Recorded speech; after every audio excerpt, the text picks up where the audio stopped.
What's up, everybody? For the next 2 hours, I'm going to be your host. My name is Matt, Grass Factor Martin.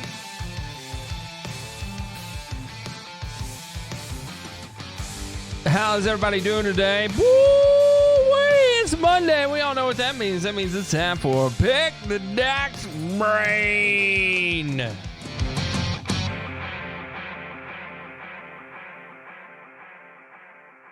This is going to be pretty exciting day. We got all kinds of feedback. I've been kind of incognito from the social media world because I've just had so many different projects going on. I literally have not had a moment of free time. But good news is I do have my next quote-unquote scam series about halfway scripted. So I'll finish putting that together and then hopefully get that recorded and posted this week. That should be good and controversial. Or not. It may not be controversial at all. It's not intending to be. Well, maybe a little bit. I don't know. Hopefully it evokes some thought in some form, fashion, way, or another. That is actually more the desired end result than anything else. Get that brain been moving in the right direction. But yeah, you're exactly right. I have been in the lab with my pen to the pad getting ready to roll out some new things, man. I tell you what, playing with all kinds of different squirrely doodads one way, form, or another.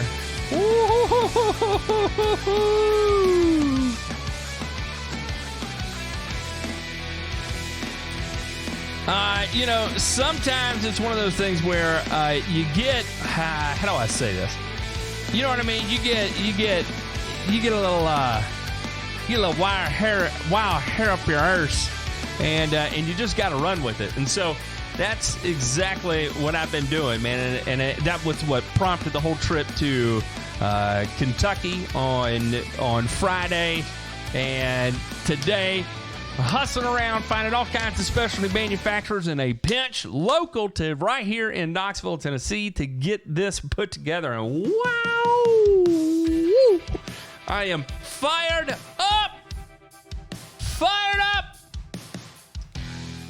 Super stoked with how that turned out. All I'm going to say is, boy, when it comes to cold water boiling, yeah! You kind of open up the different things you can do there. And, man, just the fact that, listen, I've been trying to put this together for 2 weeks, like seriously busting my ass to make all this come together in some form or fashion. And to see it actually start to work is exciting.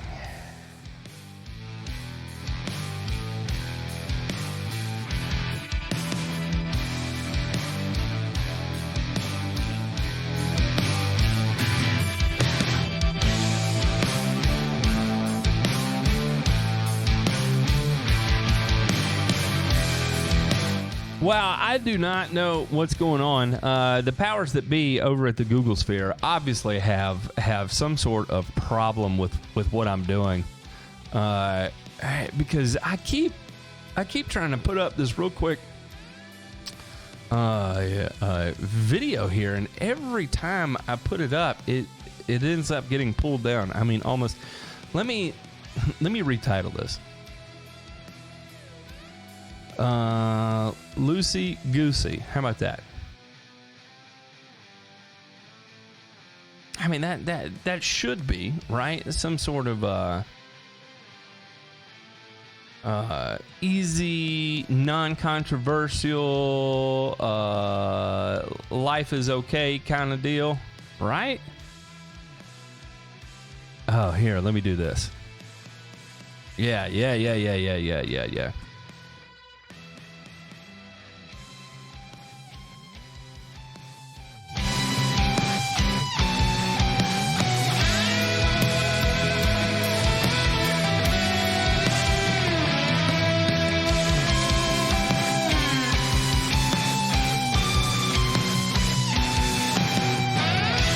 I have no idea what this song is. It's just kind of coming up on the playlist.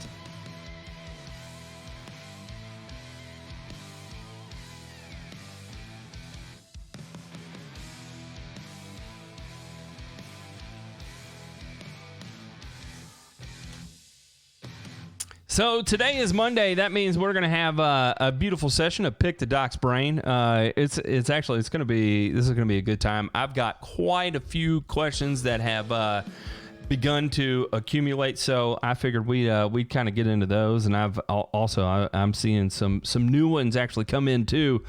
Looks like we're going to have some conversations about some molasses today. We're going to talk about getting rid of creeping bentgrass. We're going to talk about pre-emergence for spurge and purslane. Let me check this other list here. Let's see. We had some fungicide questions we can get into. We're going to talk about some SOP and some iron. We're going to talk about some Bermuda grass in the transition zone.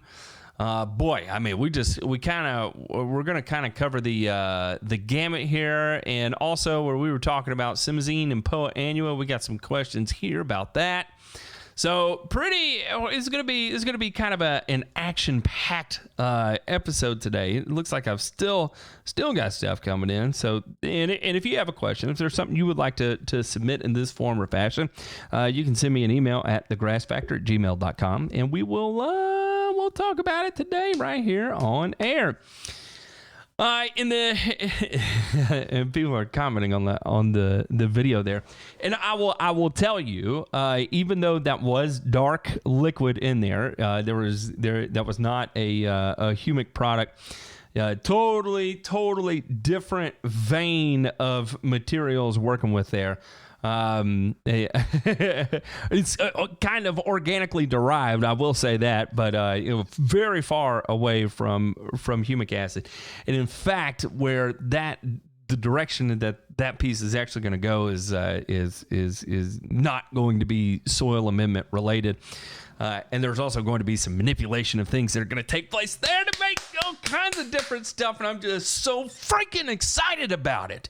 And if you have nothing to get excited about today, find something. Go, whatever it is that is going to wet your whistle, get out there and go get it done. I tell you, one of the, and no lie, this is what inspired me to do this. This is kind of, and it has nothing to do with molasses either. This is not a molasses thing. It is not a humic. If I told you what it is, you would bang your head against the wall and be like, what is that? So we'll kind of wait for the time being. Let me get some more work and figure it out and send it off to the lab and have analyses done and all that, so I know exactly what it is. Because I'm going off theoretical papers here to try and understand what it is, and then applying some kind of chemistry to it to figure that piece of it out. But it's not there yet. All I know is that the process that I had envisioned for it to come to fruition was successful, and that is friggin' exciting. Anyway, my big inspiration for this is my son recently turned 8 years old, and one of the things he had mentioned to me a few months back, 3 months, 6 months, 9 months, whatever the case it was that he wanted to take up archery. He wanted to know it's not Coca-Cola either. Like I said, if I told you what it was, you wouldn't even be sure.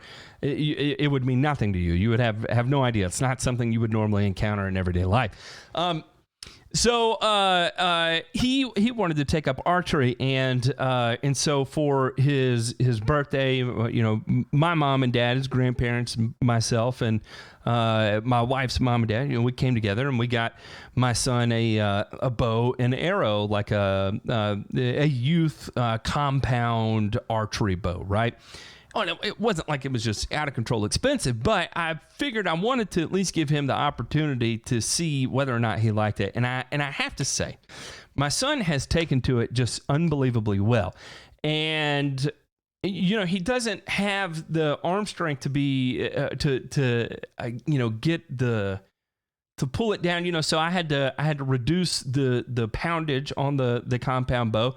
And man, he was out there, he would just practice pulling this thing and work on building up his strength. I mean, he'd be doing push-ups if he felt like he was bored, he'd start doing push-ups to help him shooting the bow and stuff. And I saw him, the way he was working for that, and it just floored me.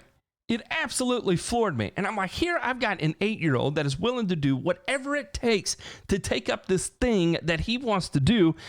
And what am I doing? What is my fat ass doing with my life? You know what I mean? I'm like, listen, I've got to learn from that. Go out there and get it. Grab it by the horns and tell it where you want to go. Exactly like I tell people to manage zoysia grass. I'm like, don't fiddle fart around with zoysia grass. It'll fiddle fart around with you. Kind of the same steps here. Don't fiddle fart around. If you got an idea, get out there, grab it by the horns, and just go get it. So there we go. You'll be buying bows for the whole family in the next month, I'm sure. No doubt. But it's one of those things. It took place, and I saw it, and I was like, you know what? I can sit, I can mope, I can do whatever the hell I want to do, or I can go out there and go get this done. And I did. And now I get to move on to the next piece of the development process, right? So obviously that means we'll be sending off to different labs and all that fun stuff. And yeah, I'm just excited. Okay, real quick, I got to take a break. When we come back, let's go ahead and dive right on into this with my favorite show, concept, timing, all that fun stuff of Pick the Doc's Brain. In the meantime, let's not forget, you're listening to the only radio station in the entire country dedicated to an entire industry, and that is the green industry.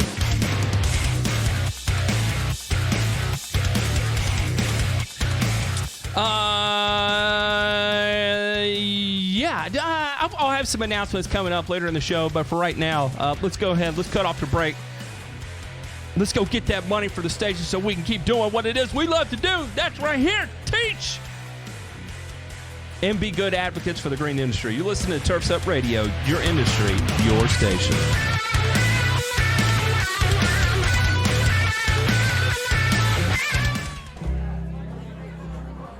Hey everybody, this is Hecubus from the Nightcap. I'm just sitting here relaxing within the vault with my friends and a tasty, tasty pint. You should stop by and listen in sometime. I'm here every Monday through Friday, 8 to 10 p.m. Eastern, live only on Turfs Up Radio. Your industry, your station.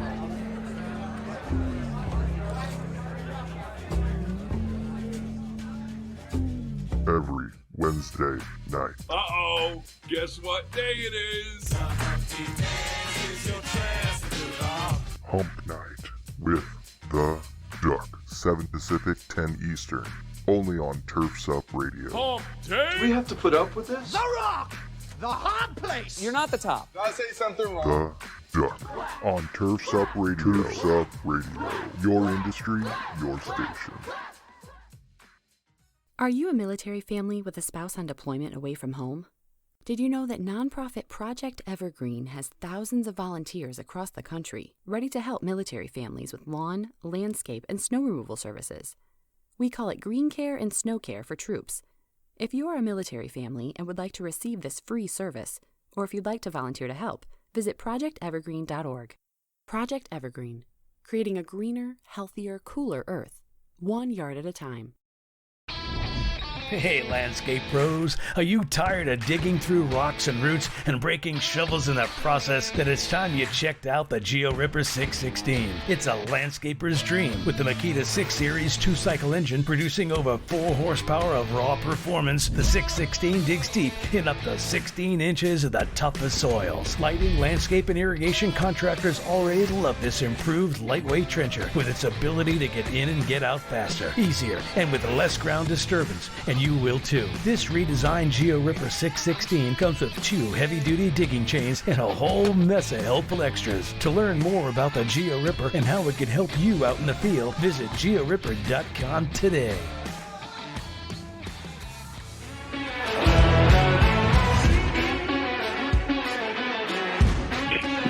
And we're back. And we're going to go ahead and get this kicked off. Ray, are you there, sir?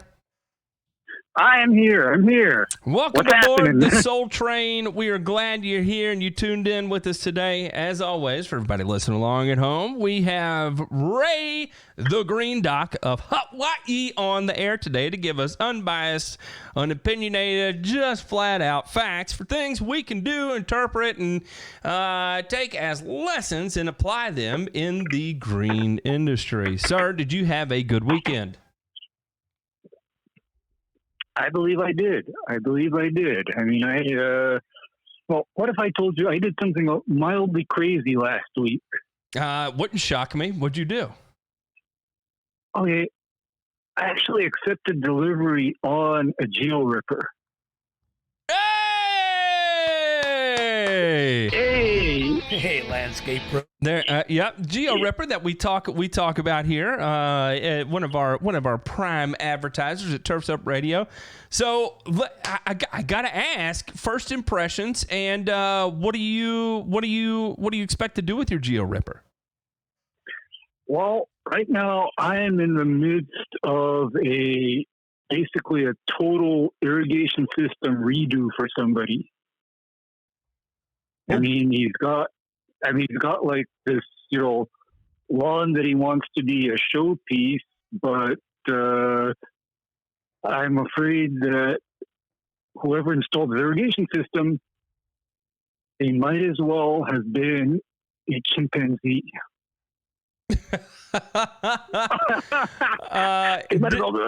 Didn't exactly go as planned, did it? Not very functional. Well, and what's happening is that since 2010, it's just been raining constantly here in Hawaii, and then come around this year by about March, all that rain just totally stopped. So I quickly found out which one of my customers had inadequate irrigation systems. Gotcha. Or irrigation systems put together by chimpanzees. I quickly found that out. I mean, because you can get away with the most mediocre, half-baked irrigation systems if it also rains every week on the dot. Right. You can get away with plenty. You can be a clown. You can be a moron if you also have the backup from the rain. But if you don't have that backup from the rain, I'm sorry, sir. Head-to-head coverage and very strict square or triangular spacing of all of the irrigation heads is mandatory and not optional. So, which Geo Ripper did you pick up? I got the 716. 716, and so I guess you're gonna. How much pipe are you gonna run with it? Well, on this one, I'm actually cutting in altogether about 400 feet of pipe. Some of it is going to be the line that goes to the valve manifold.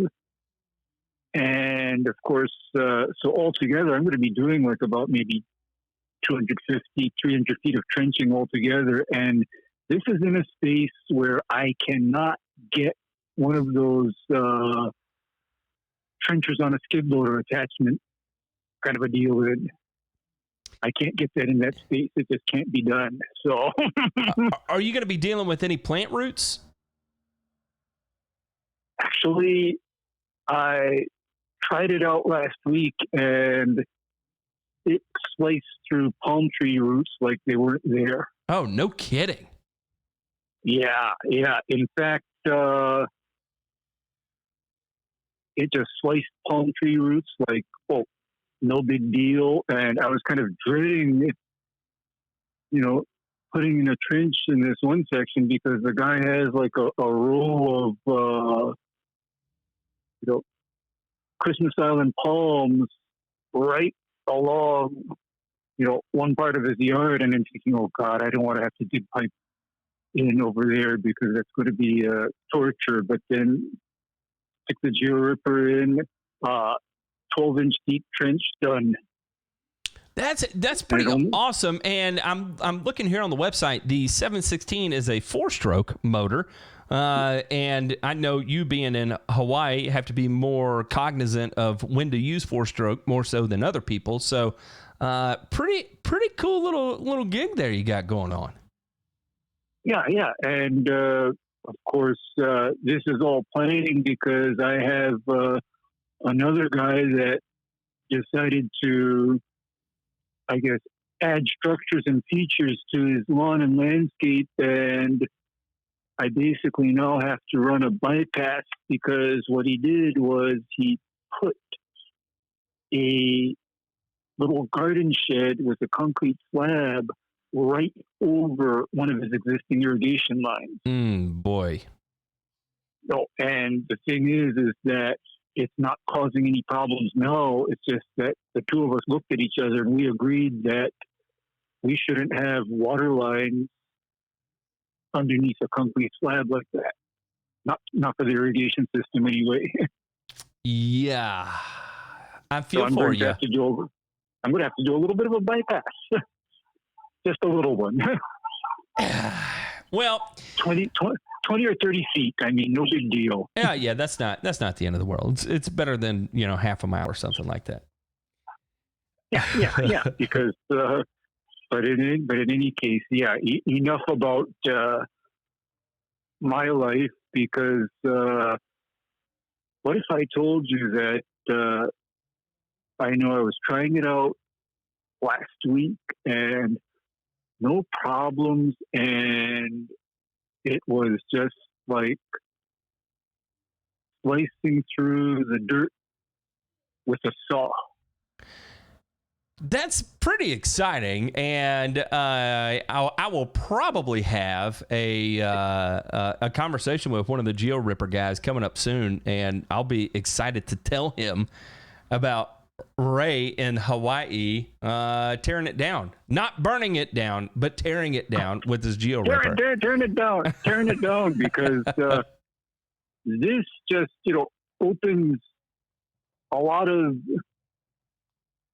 doors. I mean, like last week I was trying to get my valve location, prepared, and part of that preparation was needing to be able to sink in like a 14-inch deep valve box.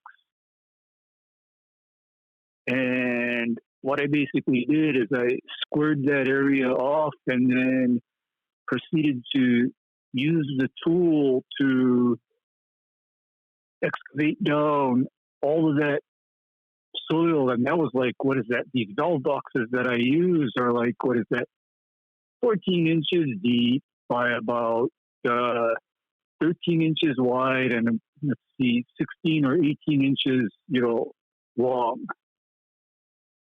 So it's just, few minutes, and it's all, cut out, carved out, and ready to go. That would have taken me hours of digging by hand. Hours. Well, all this dirt talk makes me want to get into grass talk because I'm starting to have cold sweats and flashbacks to my irrigation days. Yeah, I'm triggering your PTSD doing irrigation. And by the way, in that, I have my share of PTSD doing irrigation because me doing any kind of irrigation repair back in the day in the 1990s involved me assembling a crew of guys to, open up, the potholes in the ground, or else, dig, make the trenches. And it was just such a massive outlay on labor. Yeah. Snapping trench shovel handles left and right. It makes me want to throw up thinking about it. Oh no, here in Hawaii, we don't trench with trench shovels. You know what we use? No. Okay. Most guys in the business send their crews out with, I think 45-pound electric hammers. Nope. Electric jackhammers. Nope. We're going right into grass talk, as a matter of fact. I am out on that one. No, thank you. Okay. No, thank you. Okay, yeah. Let's talk about grass because I'm just thinking, what if I didn't have this wonderful tool? I'd have to break out the my own 45-pound hammer and cut that thing an inch at a time. Thank you. Yeah. Ferrous ammonium sulfate. So we had Backwoods Lawn Care here was asking about ammonium sulfate and ferrous sulfate, and the part I don't know is ferrous ammonium sulfate is going to be a form of chelated iron that you can make a foliar application, or you can make an application of ammonium sulfate and ferrous sulfate in the same tank mix if you're trying to apply a certain amount of nitrogen plus a little bit of additional iron. So Ray, let's talk about it from both of those standpoints. He's looking to make an application on bentgrass here. What kind of rates, if you were going the ferrous ammonium sulfate rate, would you be mixing per 1,000 square feet? What kind of rates would you be running per 1,000 square feet for a ferrous ammonium sulfate foliar application? All right. I'd be putting down no more than 2, maybe 4 ounces max of the ferrous sulfate portion. And then as far as the ammonium sulfate portion, take it easy on that side too. No more than 8 ounces of ammonium sulfate. And do know that if your water pH is alkaline, you're probably going to need to add additional acids to keep that ferrous sulfate from oxidizing and precipitating. Also know that I'm assuming that this guy is talking about those, what I call the vintage varieties of bentgrass that used to be used in lawns prior to the 1980s. Could be. He's up in Canada, so I'd say really I don't know. Backwoods Lawn Care. What kind of bentgrass are you working with? Is this going to be native bentgrass, or did you seed in specific varieties, specific cultivars of bentgrass? If I had to guess, if we're talking about Canada, we're talking about native bentgrass.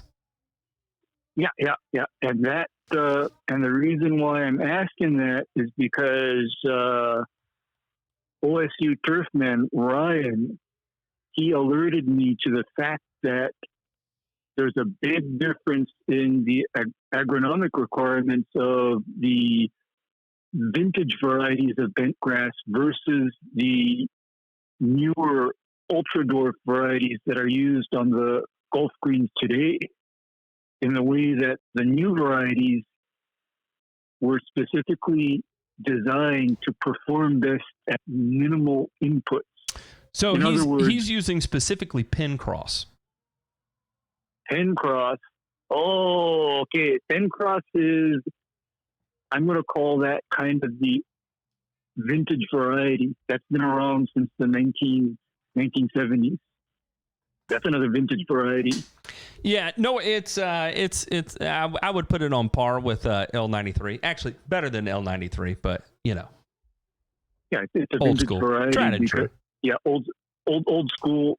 That's. But then, knowing that, then your iron and your nitrogen inputs are a lot higher than the latest and greatest, varieties that are now being established on the Gulf greens, nowadays. So there's a difference. There's a huge. So in this type of scenario, and also I'm thinking Canada right now, this time of year, we're dealing with cooler weather. Would you be safe in, say, applying a pound of ammonium sulfate per 1,000 square feet in liquid form, if irrigated within reason? If irrigated within reason, if watered, if your water volume is appropriate, because I am actually familiar with this process or protocol that they use in England called turf hardening. And the way they get that done is by, I believe, applying 6 to 8 ounces of ferrous sulfate as a foliar at this time of the year. Yeah, and he says he installed a putting green in his backyard, and that's what this primary use is. So yeah, 8 ounces of ferrous sulfate per 1,000 seems high, but you're saying that from the standpoint of, what did you call it, hardening? Hardening off the turf, because that's just like one of those British greenskeeping customs where they hit the turf with a rather high rate of iron, and they believe that that high rate of iron helps turf resist diseases over the winter and also hardens off the turf so that it's less fragile regarding the fluctuating weather conditions. This is going to send me kind of down a wormhole. So as far as the rate, you can, depending on your spray volume, you can go safely up to a pound per 1,000 square feet of ammonium sulfate, and up to 8 ounces per 1,000 square feet of ammonium sulfate, soluble powders. But this kind of leads me into, so when I think about hardening, I notice you're using, typically some of your saltier materials here, whether that be potassium or, in this instance, ferrous sulfate, which it's a salt of a metal, but still, decent there on the salt index. So, what is it with using these saltier materials to harden off the plant? I would assume that is also inducing a certain amount of stress on the plant, like a preconditioning. That's my assumption of it, because I've never heard of turf hardening done with the EDDHA. I've always heard of it being done with that massive dose of ferrous sulfate. Yeah, kind of an interesting thing there. I wonder if even in some sense it's the effect there is maybe even decreasing the amount of target pressure within the plant. I don't know. I'm just kind of throwing handfuls of doo-doo at the wall here. Yeah. I would imagine that it has something to do with deliberately inducing a small amount of dehydration. Actually, the intent is to make the turf less succulent. Mm-hmm. Yeah. Okay, make it less succulent. And in fact, I still remember in my old days before I, did any of my mowing, and I handed off my mowing to, other guys. They would kind of tell me, Ray, whatever you're feeding these lawns every month, whatever you're spraying on them, they told me, my God, it is not like the other lawns that they're taking care of or mowing on a regular basis. Because what they told me is that the lawns that I'm treating, the grass is a lot harder. That's what the people told me. The grass is harder. It's not succulent. It's harder. And only way I could figure or attribute that property to is the fact that a lot of potassium nitrate and a lot of iron. I'm not particularly heavy on the nitrogen, of course. Yeah, I know you don't like to get as squirrely with the nitrogen as I do, but I don't have to mow. I don't have to mow it, so you know me. Yeah, but at the same time, I can also tell you what happens to turf in my area that gets too much nitrogen. Yeah, and you have a very extended disease window too, and you have to deal with that whole tropical climate thing where it gets stuck in that weather pattern of extended disease pressure. Or oppositely, what happens when we flip and we go into months of drought and hot weather? All of those juicy, almost blue lawns, those are the same lawns that they're always wilted. They're always wilted. I mean, you can't seem to keep enough water on them because their tissues are so succulent. Yeah. Yeah. So I've kind of seen both sides of it. So that's kind of where I shy away from heavy, applications of nitrogen, because I guess I see both sides of it where that turf is always wilting, and that is actually what that turf hardening or that high rate of iron is intended to address. Is you also have a condition in the winter where if you have a dry winter where there's not a lot of snow, not a lot of sleet, not a lot of rain, and it's just cold and windy, you essentially can just about desiccate or dehydrate your grass severely. And if your grass is not prepared for that, you're going to have a problem. Ray, in that same vein, we'll go, while we're on the topic of bentgrass, we got one instance here where we're trying to make it look as good as possible. Now, on the other end of the spectrum, we also had another question about controlling bentgrass, and we'll kind of take it from two different standpoints. If we're going to control bentgrass in a cool season grass, where would you begin with that type of management program? We're trying to control bentgrass in cool season grass. Okay. In that case, there's going to be some herbicides that have to be foundational to your, overall agronomic program. And one is Pilex, 2 is Tenacity, 3 is 2,4-D, and 4 is Triclopyr.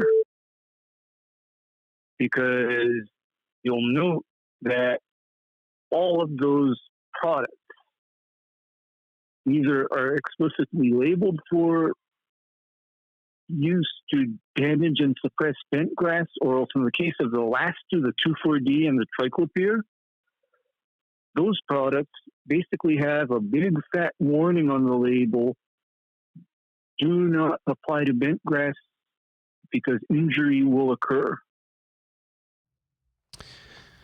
Yeah. So I see where you're going with that, is that even though it may not be definitively labeled for that, you're taking multiple modes of actions there and combining them into a concoction of sorts to be able to attack it from different sites and ultimately, hopefully, be able to provide you actual control. And also, the other key piece of this is,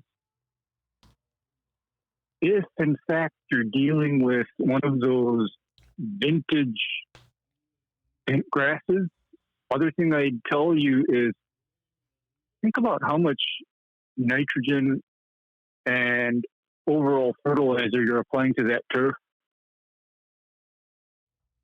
Think about it, because I just said about 5 or 10 minutes ago how those old varieties of bentgrass are very fertilizer hungry. So if you're pumping up your turf, you're also helping that bentgrass survive. Yep. It's the same thing that I tell people. When they have that contamination of their zoysia turf with Bermuda grass, you know what I ask them to stop doing? What's that? Stop fertilizing. Yeah. I ask them to please stop fertilizing, and then I come in with the Bermuda suppression program and push the Bermuda over the edge and get rid of it. And in fact, I've known lawns where I have had some Bermuda contamination of the zoysia, and the way I got that Bermuda to kind of go back into the background and, and kind of stay backstage and not be in your face is by cutting off the fertilizer and just mowing low. Let's take this into controlling bentgrass in warm season lawns. What is your recommendation there? That's super easy. Any of the sulfonylurea herbicides should do the job. And any of them. So you're saying Monument, Revolver, Celsius, Katana. Yep.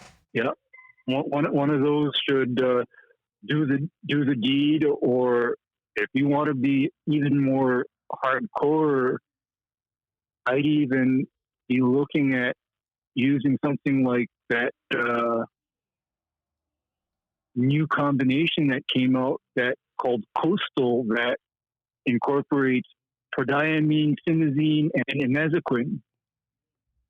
Because on bentgrass, I read stories, for example, about how when they have a course with Bermuda fairways and bent greens, the nightmare scenario is if traces of the simazine used on the fairway get onto the bent green. Because bent and simazine don't go well together. And in fact, if I had to deal with, say, bent contaminating something like Bermuda grass, I'd go ahead and I'd hit it with a combination of Sencor or simazine plus tenacity. Sencor and simazine plus tenacity? Yep. Yeah, that sounds pretty brutal. Yeah. And don't expect to have any crabgrass or goosegrass or poa annua around either if you go down that route. No, definitely not. That's pretty intense there. But and in any case, bent is normally not a problem in warm season turf because I'm familiar with what has to be done to keep bentgrass alive in a warm season region. In fact, I know that a couple of the golf courses here on the island tried to get creative and install bent greens.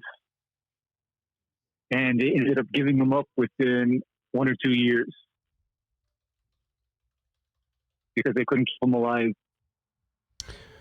Bear with me real quick, Ray. I got to take a break, and when we come back, I've got an update from the MySoil people on their soil testing method. I thought we'd touch on that a little bit, and then we'll move on to the other remaining questions, sir. So give me just a moment here to tell everybody about some of those fine pieces of equipment that you got to experience yourself. You're listening to Turf's Up Radio, the one, the only radio station featuring Ray the Green Dog right here. Remember, it's your industry, your station.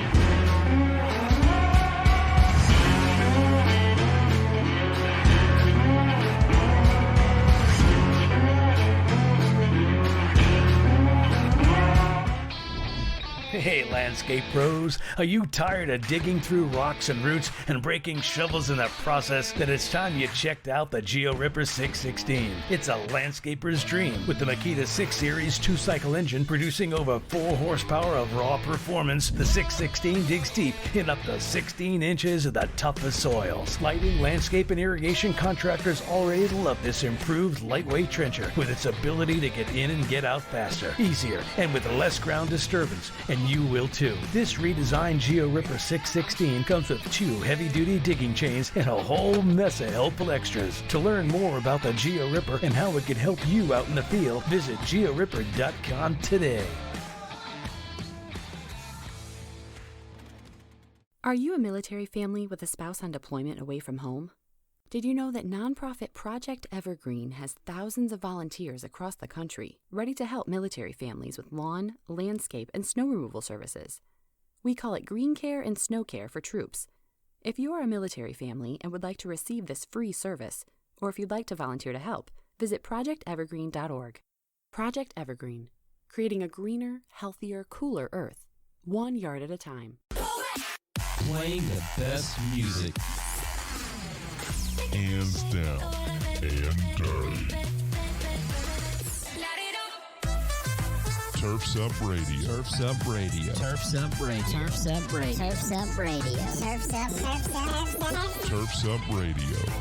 Your industry, your station.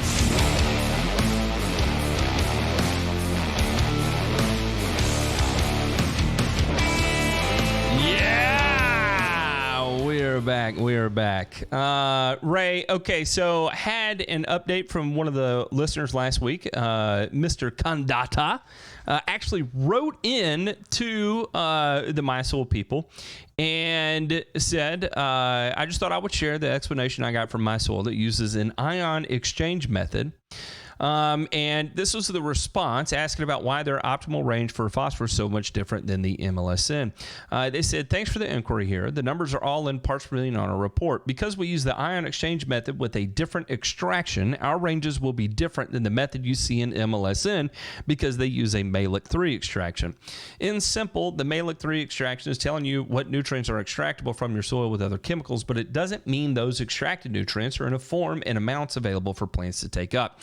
The Malic test also requires them to dry and grind your soil, two processes which change the physical and chemical characteristics of your soil and allow for extraction of nutrients that may not be available. The resins use your field moist soil to absorb available nutrients.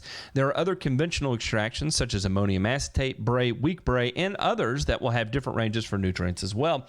With the conventional extraction methods, it's just a guess which one is best for your specific soil, whereas with the resin test, you don't have any guessing. You just have to settle on which one is best for you. However, we have taken a similar approach in calibrating the ranges in the resin method by collecting tissue and soil samples from turfgrass areas and correlating them for high-quality turf. There is some overlap in a few of the nutrient ranges, but some will obviously differ depending on the extraction method and calibration. So, Ray, I bring that up because the first thing in that I read through, and it all sounds fine, but as far as changing the physical and chemical characteristics of the soil, that is going to happen whether you're using the ion exchange method or really anything that you have to either grind or process the soil, whatever the case may be, because typically when you're performing a soil test, you are not soil sampling the physical characteristics of the soil outside of cation exchange capacity, which even then you're not even really taking a direct look at physical structure. You know, that would be more of what's the word I'm looking for? You're measuring electrical conductivity there, not defining your soil as a clay or whatever the case may be. And then the second piece of it that says extractions such as ammonium acetate, bray, and weak bray, and others all have different ranges, and it's just a guess which one is best for your specific soil. That was my big red flag that kind of irked me. Guess, okay, because my only red flag as far as which method to use, of course, is M3 or Malic is the most appropriate test to use on soils with a pH of 7 and under. Above 7, I tend to prefer this test called the Olsen extraction method, which involves saturated sodium bicarbonate as your extraction media. And you're using those in specific scenarios where you have a high pH, right? Correct. I mean, that is the only differential. Is I definitely believe the M3, if I'm dealing with a neutral to acidic soil. But if I'm dealing with a soil that is calcareous, alkaline, contains, calcium carbonates or magnesium carbonates, I tend to go towards the Olsen, because then I know that the Olsen will not overstate available phosphorus. Yeah, and then there's also kind of the other piece of this too. When you're going for purely what's in solution, you're only and I get it. Does it give you a stamp as far as what is quote unquote plant available? When you're going through adsorption, right? You're adsorbing ions and therefore measuring, the concentrations of each of the ions in solution, which, is quote unquote plant available. But the piece that's not being accounted for in that type of scenario is what can become available through exudation, root exudation, right? Which is, and I don't want to take away from it that, there are periods in time where it's not something I want to rely on. Like if I'm doing a renovation and seed establishment or sod establishment, is even with sod establishment, you've got a pretty robust root system there that can already go to work for you. But during seed establishment specifically, you don't. And that is a specific scenario where I don't want to rely on root exudates in order for phosphorus uptake. But outside of that, I'm not usually having a real hard panic attack if I've got a soil pH of a 6.5 and I've got 125 parts per million in a Malic 3 extraction, because even though that may be all calcium phosphate or precipitated out with iron or whatever the case may be, I know that I have enough of a established plant there where root exudates are going to take care of any phosphorus needs that I need in the short term. Right. I mean, in that case, I would not look at going nuts with my phosphorus. I just give it a low rate of 111 and call it good. And call it good at that point, because that'll provide the, plant available nutrients, to grass that hasn't established a root system in that turf. And I'm talking specifically to my instance of sodding, warm season turf. And probably the same thing applies to seeding cool season turf too, where you might want to give a little bit of immediately available phosphorus, at time of seeding and during the period as the seed is growing in.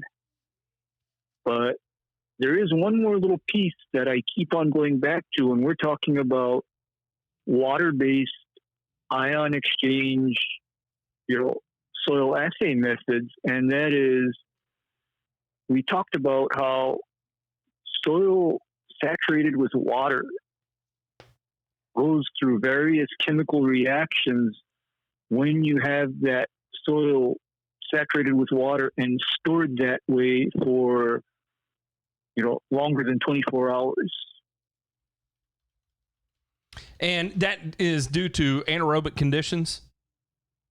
Anaerobic conditions, what's happening in the soil is actually called a reduction oxidation reaction because of the anaerobic conditions that you've induced by, flooding that with water.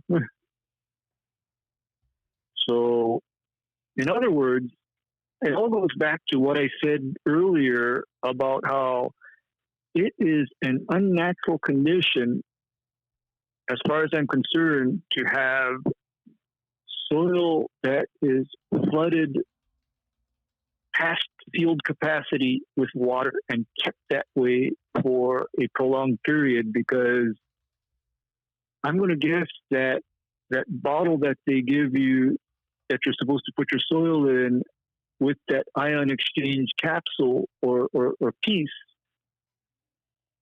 it has to, go through the mail system or whatever, and it's going to take 2-3 days to get there at least. Yeah. So that's I would guess that that's at least 48 to 72 hours of that soil kept in a saturated and anaerobic condition. And it kind of back to the red flag in the statements there. They talk about the resin will not alter any of the physical or chemical structure of the soil, when in reality you just kind of pointed out exactly that taking place. Yeah, because the other weird thing that happens, especially when we're talking about redox occurring, is micronutrients. Some become more available, some become way less available under redox conditions. So you can have like very interesting conditions, occurring in that bottle. Well, you brought up Redox, and so of course I want to jump to the product line Redox, and can you explain the premise behind that product line, the Redox product line, and redox reactions in the soil, redox moieties, and what they are attempting to accomplish out of that product line? Oh, okay. I'm glad you asked, Matt, because I actually had the good fortune of being sold some of the Redox products. I think it was like maybe about, I want to say about 5 or 6 years ago. And I gave them a fair trial. And from what I could see, here's what the product actually consists of. The product consists of phosphorus, potassium, and micronutrients bound to a humic, not fulvic base. Because the product that I bought was a 0.14 powder that I was supposed to mix with water and then add my own nitrogen source, be it ammonium sulfate or urea, and then apply that to the turf. So how does that, where's the correlation there with a redox reaction? That's just a neat name that they wanted to give their product. That's all it is. It's just a catchy name, Matt. Nothing special. Well, and in a redox, let's talk about what a redox reaction is. Basically, that's an oxidation reaction, right? So a lot of times when we're talking about oxidizing materials in the fertilizer world, we're talking about making them insoluble. Like we think about an oxidation reaction on ferrous sulfate that we were talking about earlier. When we oxidize ferrous sulfate, we get ferric oxide, which is also known as rust. Or in this instance, if we're talking about an oxidizing reaction on a phosphorus molecule or phosphorus material, and what are you just precipitating out phosphorus there? Is basically what you're getting out of that? Yep. You're just precipitating out phosphorus. You're also, like, I guess, binding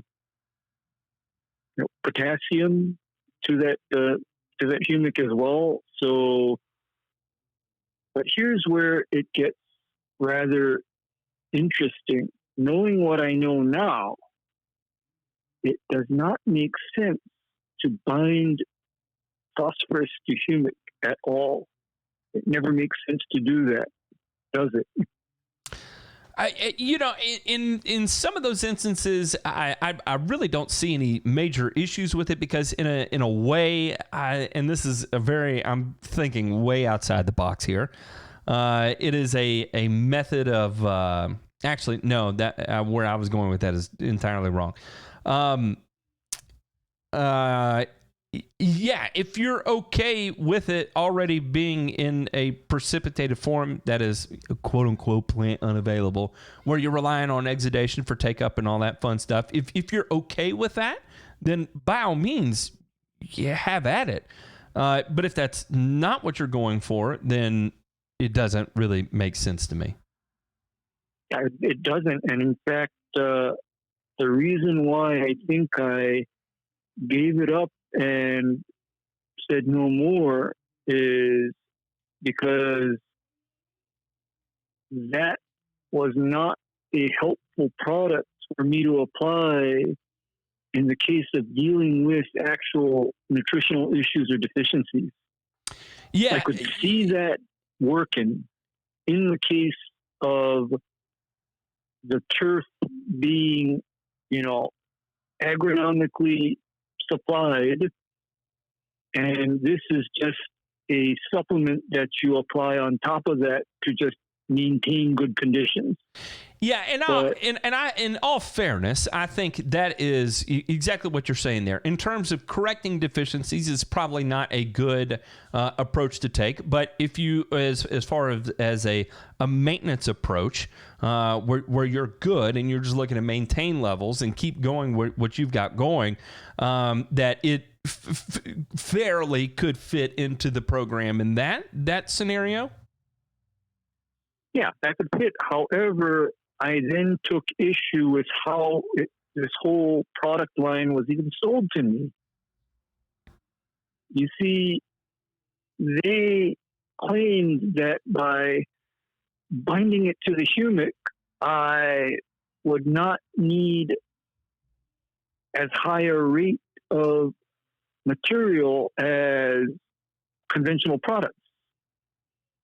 Because, for example, my rate of application was something like, I believe, 15 pounds of that powder plus whatever amount of nitrogen per acre that I wanted to apply. And hang on, let me kind of interject here, because this is one of those things that absolutely chaps my ass. When we start moving into the agronomy of things, thinking we can make things magically appear or get more out of less beyond what the plant can do for itself, it starts to get real squirrely, and it's really kind of across the board. Now, if you wanted to say something like get more color out of less nitrogen, yeah, I could see where you can manipulate the way of doing that through combinations of different micronutrients or something you combine with it. Yeah, you can get away. You can get a full pound of nitrogen color out of 3/4 of a pound. I can totally get that. But if you have to remember, for everything else, your phosphorus, potassium, a portion of that, because nitrogen dictates the uptake of both of those, as long as you're supplying the nitrogen, the P and K requirement is not debatable. It is not debatable. Not negotiable. Not negotiable. And that is also predicated on those sources of P and K being rather immediately available. Okay, I'm talking about it needs to be available at the same time as that nitrogen is available. In other words, what I'm saying is that, say we go out with like 0.2 pounds of nitrogen per 1,000 square foot, then I'm also going to want 0.05 pound of phosphorus to be available and 0.1 pound of potassium to be available at the time that nitrogen application takes effect in that turf grass. I don't want it available 1 month or 2 months after I've applied that application. Yes. You see what I'm getting at? Yes. You see what I'm getting at? Where if you start to combine your nitrogen or any of your nutrients with something that binds to it and takes it out of solution, then I need to question, okay, when is that nutrient going to then be released to the turf grass? When? And that's when it gets to be problematic. When you have to ask when and you don't know. To kind of quote myself here, it gets real squirrely. Yeah, it gets super squirrely because what if I told you I'm sitting in front of my computer screen right now and I'm looking at this product that is actually the latest iteration of that product that I used five or so years ago, and the analysis on it is a 1,712 with 2% humic, and instructions for using that product are, again, apply with nitrogen. Apply with additional nitrogen. I mean, I would spray that. What would you say it was? A 1,712? 1,712, and okay, here's where I have issues. I'm not seeing how 2 gallons per acre of this is going to supply anything meaningful, because when I do my 2020 application, that is at my baseline or minimal application on 2020 per acre is 50 pounds. Well, and hang on, I'll come to the defense here that this may be designed to be applied on a weekly or biweekly basis. Okay. I mean, maybe so. I mean, this might well fit into that, weekly application. But then here's where it don't make sense. If you're applying something weekly, I would like to think that you want your nutrient sources to be non-bound and immediately available to the turf. That I can't argue with. You're exactly right. Yeah. Because if I wanted to do a weekly on my grass, then I'd cut that 20 rate down to maybe 25 pounds an acre and spray every week. All right, Ray, let me take a break real quick. And when we come back, we're going to be talking about deep roots being a meme. Brandon Falk wants to get in here. And I think this is something we can have a good conversation about, that there's multiple ways to go about this, and it needs to be explored from those multiple different ways, because sometimes you can achieve deep roots but have very, very unhealthy plants. So let's kind of clear up the misconceptions here and see what we can figure out. Let's definitely cover that. All right, you're listening to Pick the Doc's Brain on Turf's Up Radio, the only station in the country dedicated to the green industry. Damn it! We'll be right back after this break.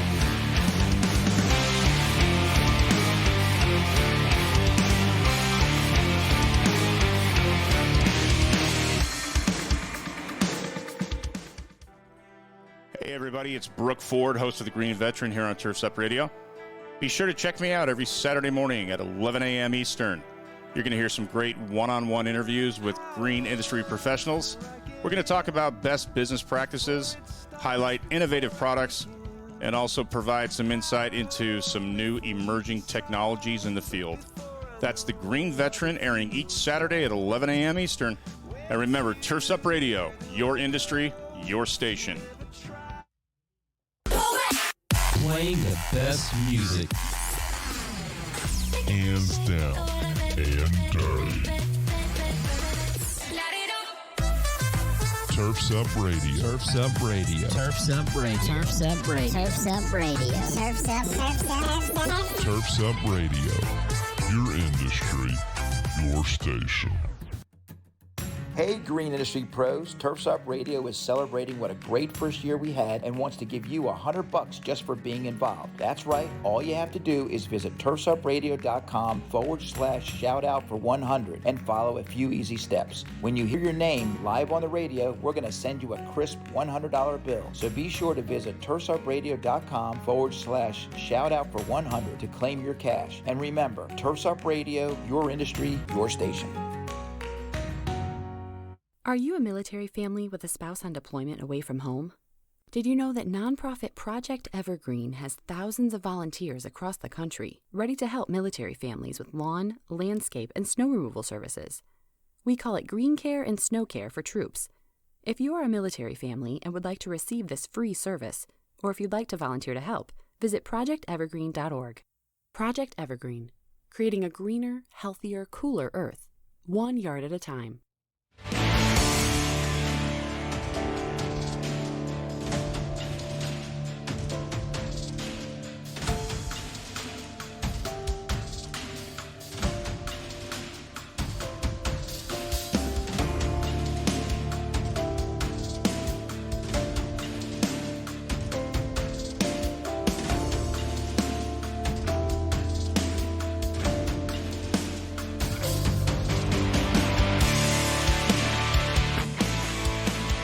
All right, Ray, here we go. We're going to be talking about the deep roots meme. And there's a lot we can cover here, and so let's just see how far we end up going and how squirrely this conversation ends up getting. And to kind of preface this, let's go ahead and state some things here to try and avoid as many freakouts as possible. Nobody is saying deep roots are a bad thing. Nobody is saying that if you have deep roots, that is a problem. What we are saying is that there are multiple ways to go after achieving deep roots that are 100% non-conducive towards the health of the plant. That you can achieve what it is you're setting out to achieve, but it doesn't mean a damn thing about having nice-looking grass. That is right. That is right. I right away want to put this on the table that deep roots are a side effect of a balanced and what I consider sustainable agronomic program. They are not an end goal to itself where you can have deep roots, but you have stressed your turf to the point where your grass is no longer maintainable. That is going to be my position on it. Yeah, so let's talk about it from the standpoint that where can deep roots actually correlate with a negatively performing plant? Okay, you brought up a few weeks ago that study done by the great Dr. Bill Kreuzer, where you can make cool season grasses put out deeper roots if you starve them for phosphorus. Number two, other way you can make plants or grass put out deeper roots is by subjecting them to alternating periods of drought stress and in water. In both cases, I'm just envisioning somebody's front lawn alternating between looking purple and being dried out and crispy. And I also imagine nobody being willing to pay me money to make their front lawn look like that. So I'm going to go, this is direct from the plant science department at Penn State. It says phosphorus deficiency also leads to increased root to shoot ratio in many plant species. So here we are in a specific instance direct from Penn State saying that if you starve your plants of phosphorus, you will increase the number of roots in comparison to the number of shoots the plant is producing. Mm-hmm. That does not sound like a good, healthy type scenario. And I get it that a little bit of stress is a good, positive thing. We've talked about that. But here are some of the other symptoms: reduced shoot growth, increased root growth, small leaf sized, reddish violet in violet color development. in smaller plant size, smaller leaf size. I mean, that ain't good. Yeah.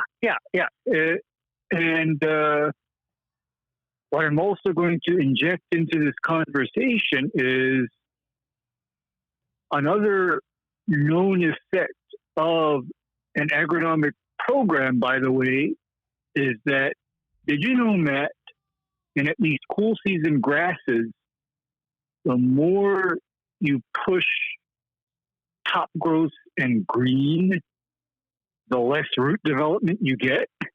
Yeah, so if you convert over to a nitrogen-only program for an extended period of time, you can actually induce a shrinking root system? Yep.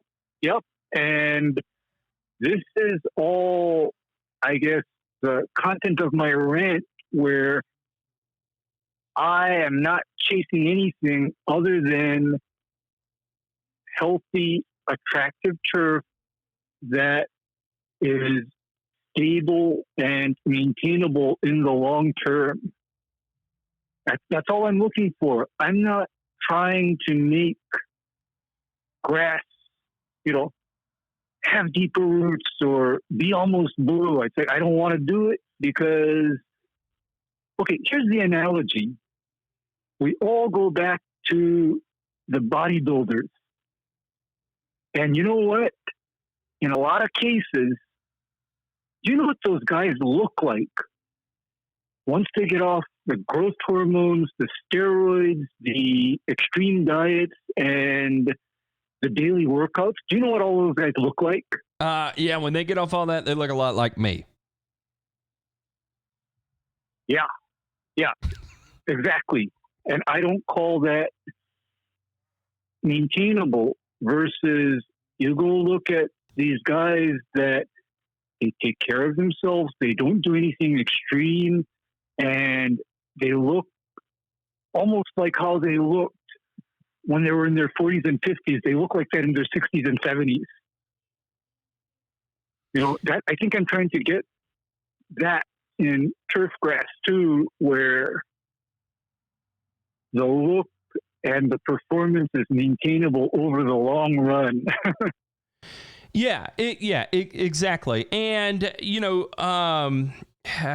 let's see, how do we kind of phrase this? Bush League Lawns here said dense roots are greater than deep roots, and there's definitely a lot of validity to that as well. And we have to think about it from the standpoint of how do plants respond to fertilizer, right? So I don't think it's any secret that roots will naturally chase water, right? And if it moves, and you have to remember, nutrients go into solution, right? So as the plant sends out a root to go chase water, if it discovers water and it has sufficient solubilized nutrients in that area, it will lead to an explosion of root development there. So it'll send like a singular root or two stems of a root into that area, and if there is soluble nutrients there to be taken up, it'll fill out that area and expand outward to make sure it absorbs as much of that as possible, right? Because that's what it's going after. That's the desirable aspect of it. But if there is nothing, and then you are on this perpetual chase of going just a little bit deeper to look for something, going a little bit deeper for looking for something, and yes, that is one way to actually manipulate the organic matter levels of the soil. But a lot of times, what you're actually chasing through manipulating those organic matter levels is also the recycling of those nutrients that occur. But if you are sending out a root system that has no nutrients in the roots altogether because it never did find any, then you're not exactly recycling anything because there was never anything there to recycle to begin with. Yeah, there's nothing. And you brought up a very good point too, in that, guess what my worst lawns are as far as thatch and excessive OM? Starved. Go ahead. You tell me. Okay, the starved out grasses, the starved out lawns, because they don't even have enough nitrogen such that here's an extreme example of it. Zoysia grass, right? Everybody knows that all the stems don't decompose, the leaves don't decompose. You got to pick up all your clippings. Well, you know what? By steadily supplying that grass 0.1 to 0.2 pounds of nitrogen per month of growing season, I leave clippings all over somebody's lawn. Those same clippings are probably gone and not seen in about 2 or 3 weeks. They're gone. You can't find them. Right. Yeah, and same is true with Bermuda. You have enough nitrogen, but not excessive amounts of nitrogen, along with, proper amounts of all the other nutrients. Whatever, clippings or organic matter you generate is naturally decomposed. And that is what I'm talking about when I say you put the turf area into a positive and maintainable cycle. You put it in a positive cycle, and that positive cycle, unfortunately, has nothing to do with trying to get more roots or trying to get it greener. It's just basic agronomy and not living in too many extremes, because I want to go back to what I always tell people about their lawn and their turf area. I tell people, I think we're allowed to do maybe 1 or 2 things that are not quite ideal or right. And in my case, I confess to number 1 thing I'm doing wrong is I'm mowing low. And number 2 thing that I'm probably doing wrong is I'm going after that low cut on soils that tend to restrict root growth. I'm doing 2 things wrong. Do I then want to try for doing number 3, 4, and 5? Do I want to try for it? No. You got to give yourself an opportunity at some point. Yeah.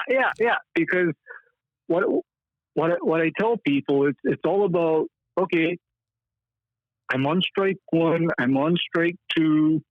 I don't want to get to strike 3. That's how it is. That's how it is with turf. And I think in a lot of cases, when a lot of people are managing turf, they have gotten themselves into the situation where they are way past strike 3. And whether they know it or not, because they're past strike 3, their turf area has become a management issue or a management problem, because that is the turf grass that you cannot leave it alone. And you know what the odd thing is? Those are the very same turf grass areas that are on that very limited program where it's only being seen every 6 to 8 weeks. Am I right? Yeah, Ray. And here's kind of the. You go ahead. Go ahead. Finish your thought. And there's something I want to bring up here. Yeah. They're on that limited program, yet at the same time, everything done in that program is not oriented towards creating stable or maintainable turf. Because the truth is, with most of the ones that I take care of, I could literally disappear for 2 months, and the only difference would be is that the grass would be a little longer. Maybe a few weeds. What was that? Maybe a few weeds. Maybe no, not even a few weeds. Not even a few weeds. I mean, sorry, Matt. I mean that's what a non-spot spray program gets you too. Is I blanket my pre-emergent, I blanket my MSM, I blanket my Celsius because I know that those things are going to help me with my weeds overall. And this is what I wanted to bring up that people do not take into consideration. When people are talking about having roots go through a natural cycle of lengthening and shrinking depending on the time of year. So cool season grass during your 100% growth probability. So when you're looking at a growth probability chart or a climate appraisal form, say from like Pace Turf, when you are at 100% growth probability, that is normally when you have about the deepest root system. So for cool season grasses, and I'm using the transition zone as an example, that period from April through June 1st is when you're going to have the deepest roots. Then as you move into a period that is no longer conducive for growth, so I'm saying the period from June through the 1st of September, your roots are naturally going to shrink and move up closer to the surface. As a turf manager, if you can employ a program through water, cultural practices, fertility, even in that same vein, biostimulants, to try and maintain that same root system that you had at spring through the duration of the period of crappy growth, then you can capitalize on some of those benefits of having an extended root system. But you don't get there. You don't survive that period with aesthetic turf that takes care of itself, with good-looking turf, high-performing turf that filters the groundwater by depleting it of phosphorus, for example. Mm-hmm. You just hit a very good point in that overall, I'm starting to question this whole concept of what is actually adequate phosphorus levels in a turf grass that's under a higher stress situation. And you just brought something up very good. Strike 1 and 2 on your cool season turf growing in the transition zone is no irrigation usually, and it is just too damn hot and humid. So you're already on strike 2. So do you guys want to try for strike 3 by starving the turf of something that it needs for health and to maintain itself? Do you guys want to try for strike 3?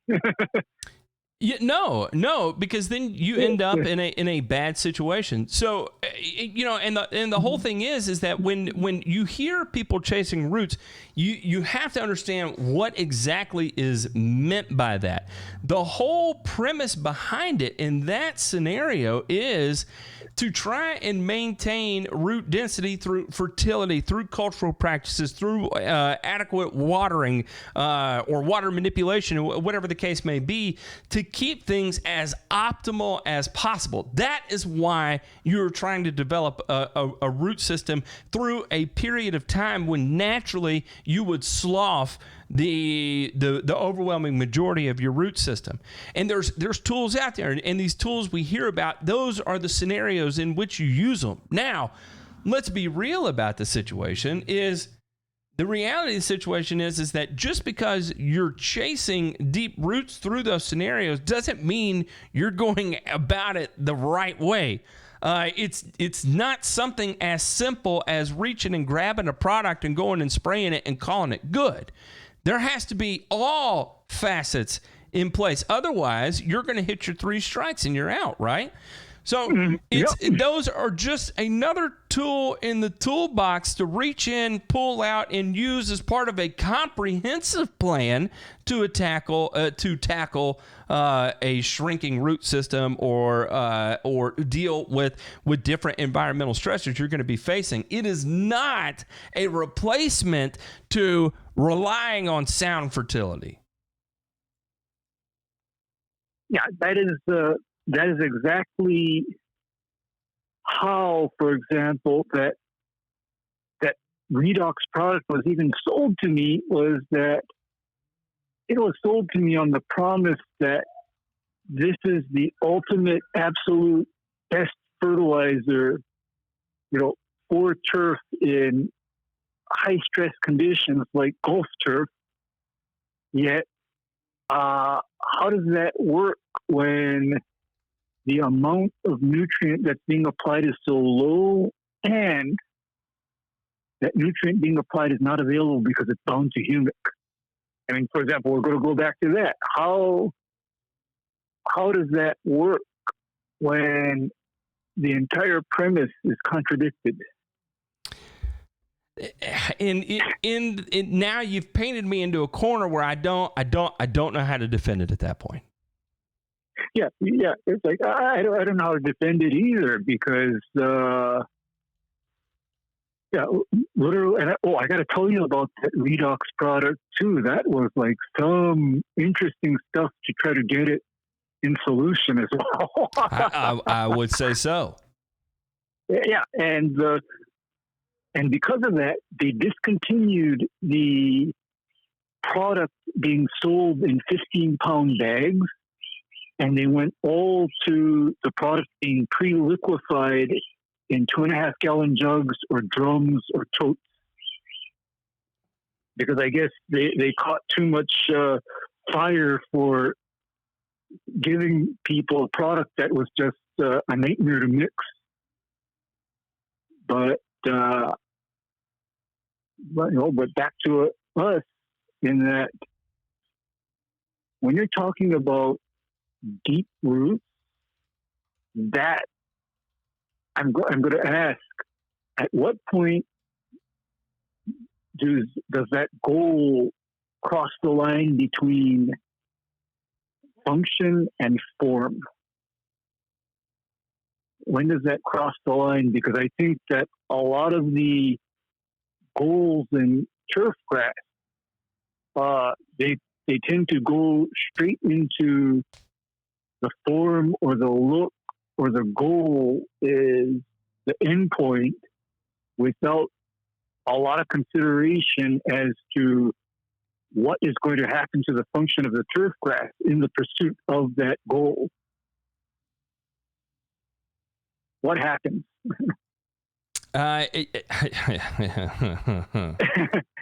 Yeah, because to go back to our bodybuilder scenario, most of those guys don't make it to an old age because their usage of things and their extreme diets cause them to all have heart attacks. Exactly. Right? So they look good, but they're internally, it's a different picture. Exactly. And I'm hoping that we're not trying to do that with turf grass. In fact, I kind of see that happening too, where the things that people do to make their grass almost blue, it's not maintainable. It's not sustainable. It will eventually catch up to them and they'll be sorry. It's just not maintainable. I mean, it looks good right now, but is this maintainable? That's my question. And how did we get there? I mean, because I know that phosphorus and potassium are rather costly nutrients in relation to nitrogen, but how did we get here, Matt? How do we get to this place where we push turf with a lot of nitrogen and maybe a lot of iron, and then we ignore all of the other nutrients? How did we get here? That piece, if I knew, if I understood, I would tell you. The only thing I can come up with, and I have a theory on this, is that after 2008, well, during 2008, the cost of nitrogen went so high, as did everything else, that the fallback was, well, if I still need to keep turf surviving through this period with aesthetic value, then I'm going to lean on nitrogen. That's where I'm going to spend my money, and I'm not going to add any extra dollars to my bag by spending it on phosphorus or potassium to get me through this time. But the problem is that when things stabilized and things recovered, that piece of spending that additional dollar on phosphorus and potassium was gone indefinitely. And we haven't seen it come back yet, in my opinion. That's my theory on what took place. Really? That's what you suspect happened? Because I got to tell you, even during those hard times, and oh, by the way, 2008 was when I guess my business was fully established, right? And I go in to order my 2020, and Nutrien tells me, "Hey, Ray, you know this stuff is now $40-something a bag, yeah?" And I asked for my, potassium nitrate, and they told me, "You know this stuff is now about 50-something a bag, right?" And I said, "Yeah." And at no time did I ever think that, okay, what I'm going to do is I'm going to cut back on this, or I'm going to take it out of my program and just, spray everybody with ammonium sulfate with maybe a little bit of iron thrown in there. I never, ever went there. Ever. What I did do was make sure that my prices covered me on those costs. And it kind of also I'm going to add more to the conspiratorial fire here. The other piece of it too is the more and more the biggest technology developments we see typically involve nitrogen, right? You don't see new technologies related to potassium. There's been a couple of phosphorus technologies that have kind of come out, but they're mainly more catered and centered towards ag, not lawn care. So, and I'm talking about those products. I can't remember what they're called, but like Titan or whichever one it is. And Brandt has a new enzyme technology out, again specifically tailored to phosphorus, that you do not see in turf anywhere right now. In fact, I looked at it about utilizing it in a turf instance, and they said no, absolutely not. It's for ag. And I was like, I don't get it though. Phosphorus is phosphorus. Like. So anyway, it's kind of I feel like the only thing kind of privy in the green industry is nitrogen. Then as you take it one step further, it's all about that appealing to the aspect of, the two when you make an application, you've got 2 weeks to show strength of what you did. Otherwise, you fail. And there's, without a doubt, I think there's still some confusion around phosphorus and potassium and its utilization versus nitrogen. Everybody understands you can go put down nitrogen and something turns green, or you go put down iron and something turns blue. But what's not understood is the rest of agronomy that goes into why that takes place and why that makes phosphorus and potassium so much more important. That the application of phosphorus and potassium isn't important until you're applying nitrogen. That is when the importance level there skyrockets. But in part of this can be to blame too, that the allure of the green industry has been profit margins for so long, right? That more and more people are getting into it that do not understand agronomy, have no background in agronomy, and have never had to produce highly performing, high sustaining turf systems outside of that one lawn they took care of for 1 or 2 seasons. Right. And fact of the matter is that if you want green grass, I mean, you've heard me say this a billion times, make sure you have your nitrogen, your phosphorus, your potassium, and your micronutrients, because I have also seen a nitrogen-only turf or a turf that is mostly nitrogen and lip service paid to the rest of it, and talk about turf that cannot and does not take care of itself. Talk about turf that can't and doesn't take care of itself. It's literally dependent on its next nitrogen fix to keep it green. So I don't see that as being very maintainable. And ironically, if you're going to push nitrogen only, guess what you're doing? You're also compromising the ability of the turf to grow deep roots. Funny how that works. The circle of life. Ray, real quick, let me take a break. And when we come back, let's talk about peak phosphorus and this idea that we are going to deplete the planet of all our phosphorus reserves in chasing this never-ending quest of whatever it is we're chasing, whether through agriculture or turf or whatever the case may be. So real quick break, and then come back. Let's hammer through this, because I think it's important that it's discussed. You're listening to Turfs Up Radio, your industry, your station.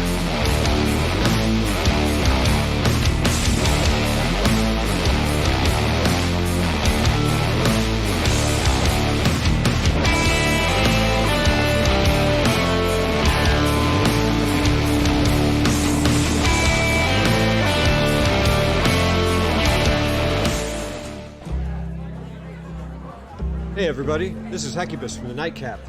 I'm just sitting here relaxing within the vault with my friends and a tasty, tasty pint. You should stop by and listen in sometime. I'm here every Monday through Friday, 8 to 10 p.m. Eastern, live only on Turfs Up Radio. Your industry, your station.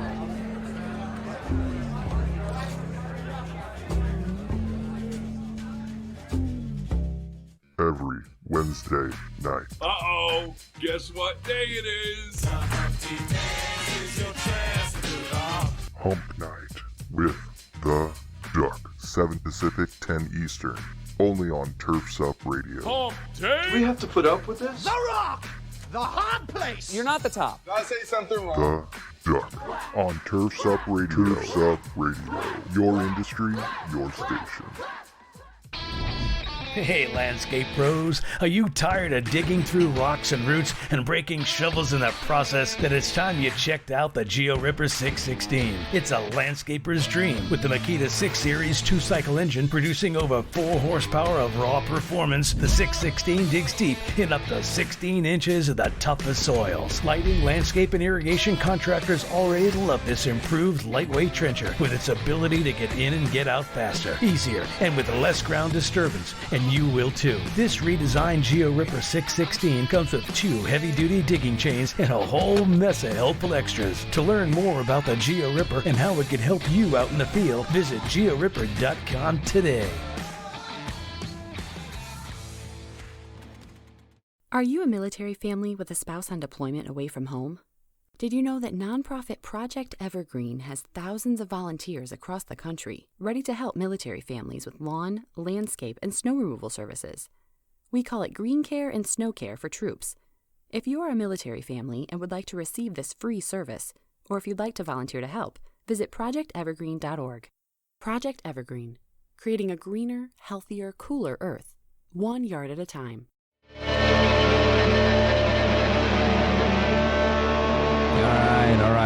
All right. We're back. All right, Ray. So we'll talk about the peak phosphorus myth, and I'm going to use myth kind of loosely. Actually, no, I'm just going to go flat out and say peak phosphorus myth. Sorry for the just flat out forget it. Spoiler alert, it is a myth. And so the idea here is that if you Google search phosphate, you'll come across many articles that say we are going to run out of phosphate. The planet's going to run out of phosphate. And as we run out of phosphate, we're going to lose our food supplies and we're all going to die. And so that we have, depending on some, we have 40 years of phosphate left. Others, we have 400 years of phosphate left. So what is it? Where is it? And how do we, what is the reality in here? Okay. I'm actually looking at something right now that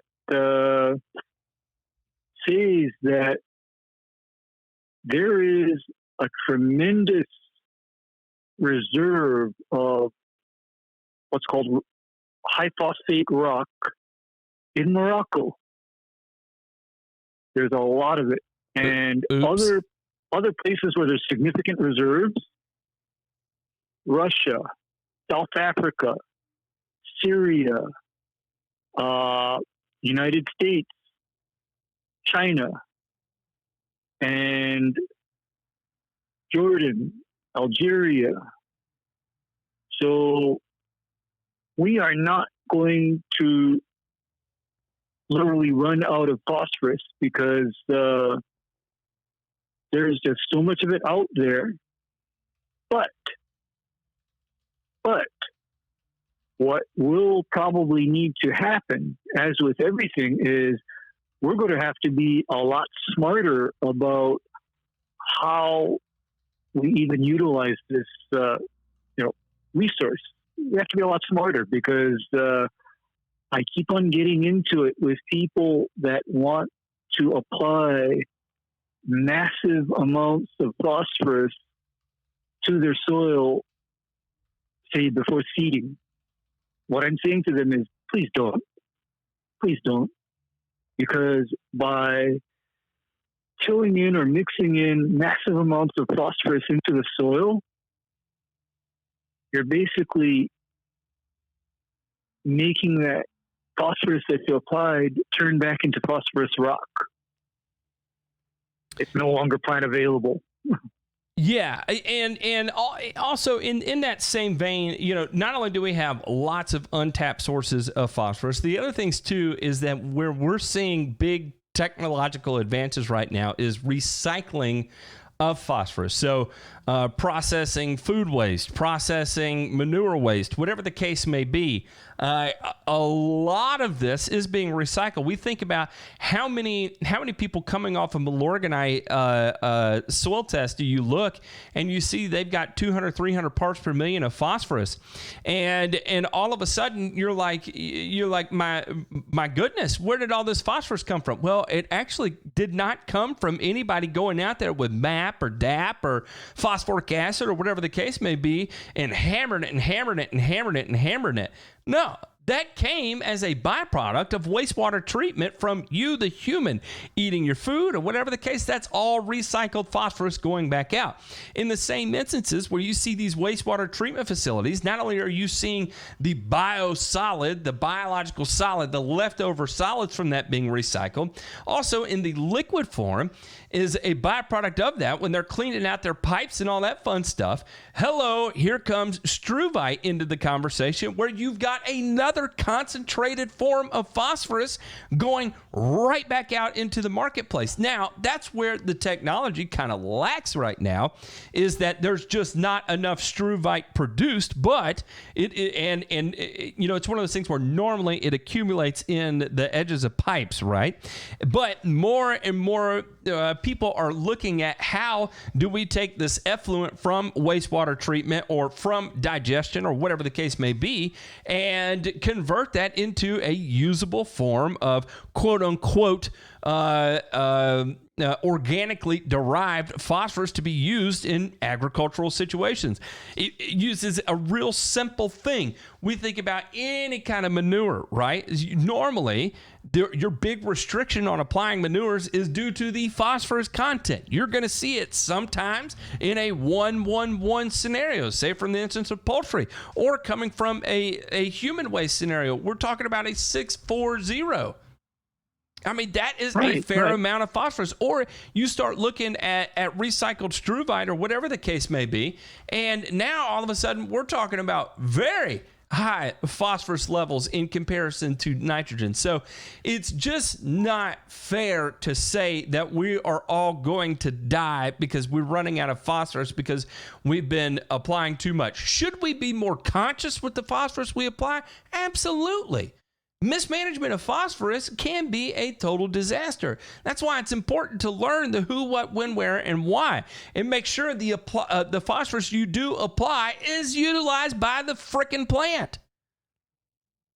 Yeah, that is my whole point all along is why are you going to bury that phosphorus 6 inches deep in the soil when your grass has the majority of its absorbing roots in the first 2 inches of soil?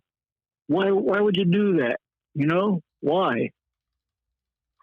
I mean, why put the material in a place where it's not going to be immediately utilized, and by it being immediately utilized, it no longer becomes an environmental pollutant? You know, that's just it. And as far as us running out, I am going to call that beyond a meme. I'm going to call that an outright lie.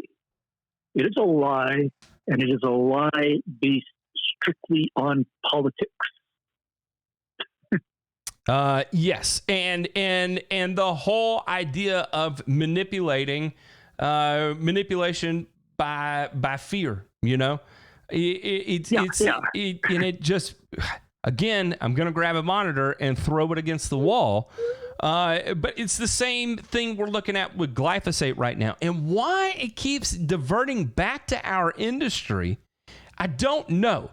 And I think it just has to do with the fact that somewhere, somehow within our line, the word chemical comes up. I'm being told right now I need to go listen to this Joe Rogan podcast where the guy is talking about golf course management and all this horrific pollution that occurs to the world through this pursuit of a perfect turf. And I'm sure in certain instances that exists. But the problem is that the industry is shifting. The industry is changing. And applying pressure from the standpoint of just getting rid of all of it because it scares me and I don't know what is taking place, and making these statements that it's because people have nice lawns that we're all going to die. We will all starve to death. We're going to lose all of our food source because these greedy ass colonialists have taken over our all the phosphorus in the world is just not factual. It is purely to induce fear and freak people out without giving them the reality of the situation. Yeah, it's all about fear. It's all about,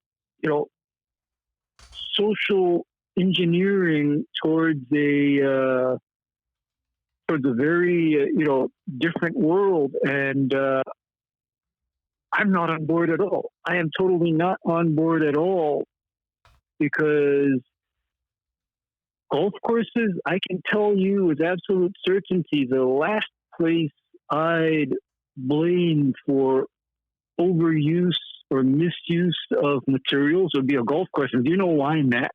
Budgets. That's right. That's totally right. I mean, the stingiest, tightest people that I've ever met were golf supers. You know that? I mean, the stingiest people, most unwilling to spend money on something would be a golf super. So I highly doubt that they would be throwing stuff out and spraying stuff willy-nilly and in quantities or frequencies that do not make agronomic sense. In other words, I don't think golf courses are the big polluters. I don't think so. No, and I've got to be careful what I say here, but because I'm prone to putting my foot in my mouth. But if we want to talk about big polluters, we need to start at the top dogs. Where is the most acreage maintained? And I'll give you a pro tip. It ain't a damn yard, and it ain't a damn golf course. No, it is not. And in fact, I'm also going to go on a side rant too, where we've been looking at a lot of soil tests, yeah? Yep. And what is the common theme on all of those soil tests, Matt? The recommendations that these people are given. What is the common thing that most people that get a soil test back are being told to do that I vehemently and absolutely disagree with? What are they being told to do? Treat it like a crop? Yeah, and by treating it like a crop, what specifically makes me want to run into a brick wall is when these people are being told to apply high rates of potassium or phosphorus and then incorporate that into the ground, because that is appropriate management if you want to establish a vineyard, or if you want to establish an orange grove, or if you want to establish a peach orchard, for example. Listen, but that is not appropriate for turf grass. Listen, with the Subvert products, we were going out and sourcing research acreage, right? And so one of the places we were looking was barley and wheat fields up in North Dakota, where we had access to acreage. And this is what the program was. When we were looking at it, we were trying to bring it in, and we were starting to run soil tests and stuff and figure out what we're going to be working with. Yeah. My goodness, the only thing they have ever put on that field every year at time of planting is MAP. That's it. No additional nitrogen, no drilling anhydrous ammonia, nothing. It is MAP every spring. Every spring it is MAP. And then the next spring we're applying MAP again. And we're looking at soil tests that are 300 parts per million. And it's more MAP, more MAP, more MAP. But they want to say we're the problem. Yeah. And it's like, okay, so they're at 300 parts per million. Well, where is their potassium at per chance? Where's their calcium at? Where's their magnesium at per chance? Because that is where I start to, again, question, because when you have somebody stuck on applying just one material without a scientific basis for making that application, that's where we have problems. All right, Ray, 6 o'clock is here. It's come up. I'm being kicked off the air, but I want to thank you for tuning in today. And next week, we'll see you same damn time, same damn place. Yeah, same time, same place. And I hope to be, talking about even more turf grass memes, and I'll call them scams. I'll call them scams too if it warrants it. All right. Well, we'll come up with the game plan, and next week we'll have a scam episode. Thanks, Ray. Okay. All right, we'll see you. Okay.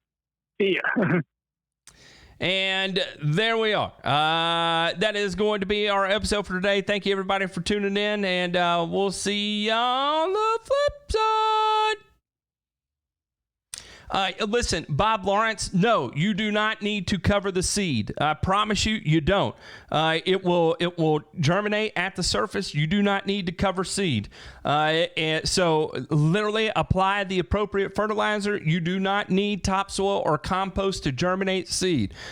Fescue can germinate at the surface. It can germinate in the crack of your driveway. It can germinate in the bed of your truck. What's most important is that you have the amount of water required to germinate that seed. So literally, you do not need to use topsoil or compost. Literally, the only thing you need to do is use the appropriate starter fertilizer if indeed you need a fertilizer at all. So soil test would be your friend in that type of scenario, but covering your seed is 100% not necessary. We're getting square there. I understand you have bluegrass, even more the reason not to cover your seed. Bluegrass does not like to be buried too deep. So I would not cover it. Do not use topsoil. Do not use compost. You're wasting dollars, and you're increasing the potential for runoff and loss and all that fun stuff that we've been talking about today. Do not do it. Thanks, everybody.